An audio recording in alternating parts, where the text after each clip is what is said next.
Hey everyone, Vasilios here. So your realtor runs comps, takes your escrow checks, and negotiates for you. But here are some things you may not know a realtor does for their clients.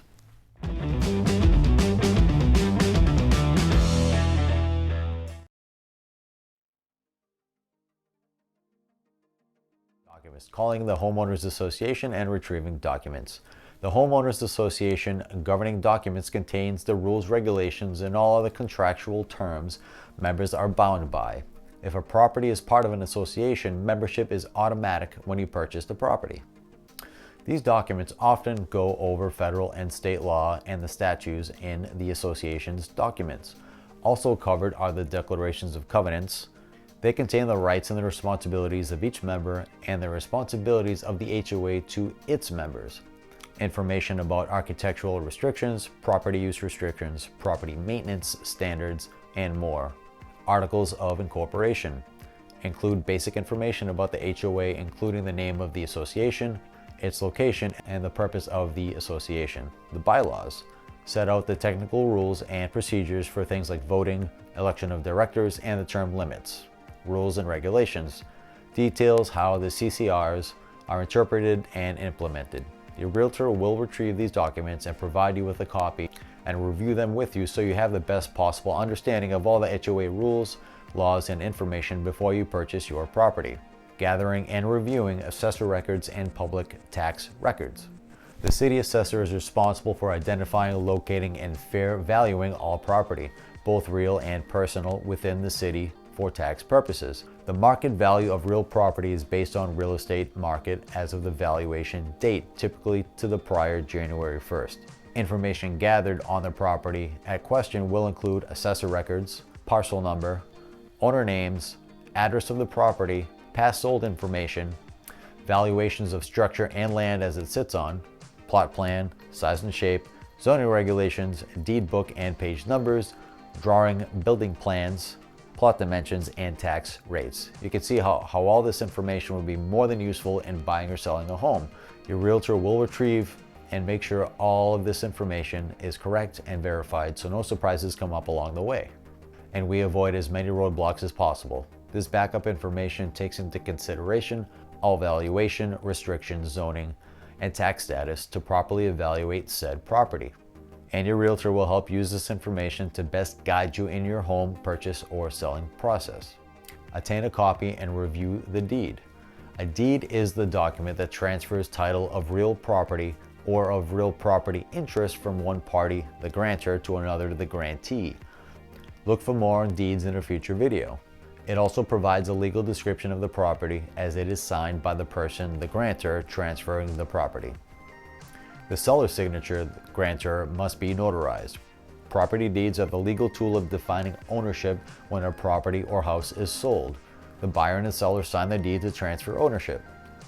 A property deed must accompany every purchase of a property and be completed and also notarized and then filed on public record to be legally valid. There is actually no specific template needed for a property deed. It's required to be a written document. Specific requirements vary by state, but many property deeds contain similar information.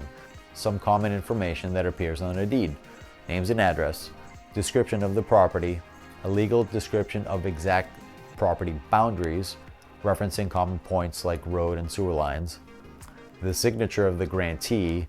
The grantee must sign with their full name and leave no doubt who they are.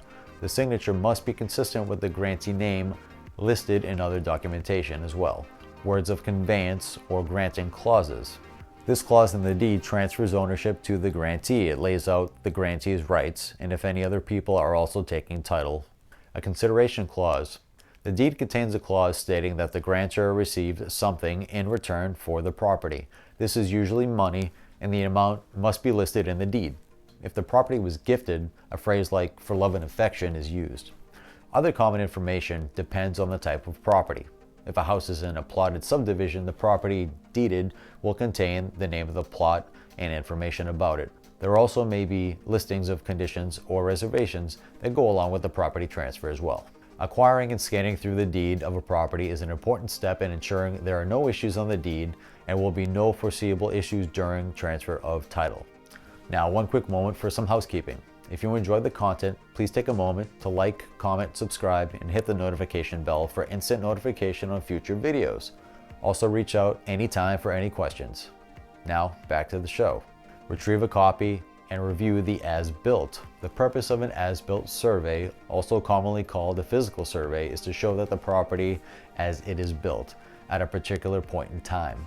While a pre-construction survey is performed to document conditions prior to construction work being performed, the as-built survey is conducted to show the current state of the site at various stages throughout the duration of a project.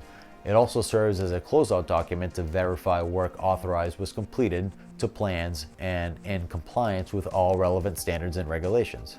An as-built survey also contains septic as-built drawings, system type, and in some cases notes on septic maintenance and other permitted activity. The as-built refers to the drawing on file that shows where a drain field, septic system, was installed on a particular piece of property. This information comes in handy for the Title V process and its certifications. Offering home warranties. A home warranty is usually a one-year service agreement that covers the repair or replacement of important home appliances and system components that break down over time, from listing to closing and beyond. Having a realtor that can help you sort through the best options for you and your home once you have closed on your property is important. Oftentimes, home warranties can be a realtor's gift to their clients to thank them for working with them and provide peace, caring of mind to the client and their family. Why do realtors do this for their clients? The answer is pretty simple. We take it as part of our job. The home inspection is one of the most important hurdles to clear in a real estate transaction. All real estate agents should attend home inspections. When buying or selling a house, the home inspection is a vital part of the process. What the inspector finds and says during and after the inspection has significant influence on the final sale. So of course it only makes sense for everyone involved, the buyer's agent, and the seller's agent to be there. Yet many times this isn't the case. A good agent is an advocate for his or her client and therefore should be there at the home inspection to represent the client. While a buyer's agent is not required to physically attend the closing, he or she will at very least work with the buyer when signing all documentation. The buyer's agent will be able to answer any questions that they have and allay any worries that may arise. Now in this next video, we discuss what goes on during a buyer's consultation. See you in the next one.